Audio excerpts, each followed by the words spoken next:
Si Chris Lawrence ay isang Filipino-American singer na sumikat matapos niyang mapanalunan ang Search for the Star in a Million Season 3 noong 2006. Doon pa lang, kitang-kita na ang kakaibang timbre ng kanyang boses, malalim, emosyonal, at punong-puno ng soul.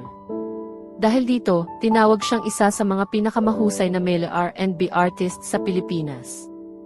Nakilala siya sa mga kantang tulad ng I Will Take You Forever, kasama si Kaila, at iba pang love songs na tumatak sa fans.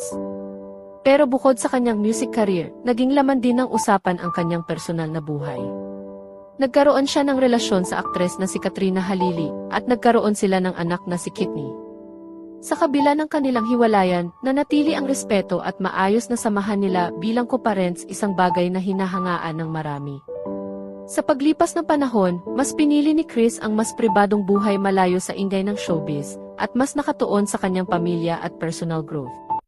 Ngayon, makikita natin ang ibang side ni Chris, mas kalmado, grounded, at mas pinahahalagahan ang mga simpleng bagay tulad ng katahimikan, kalikasan, at oras kasama ang mahal sa buhay. Patuloy pa rin siya sa kanyang passion sa music, pero mas pinakita niya ngayon balance sa pagitan ng career at personal life. Mula sa pagiging champion singer, hanggang sa pagiging hands-on dad at mas mature na tao. Ang kwento ni Chris Lawrence ay kwento ng talent,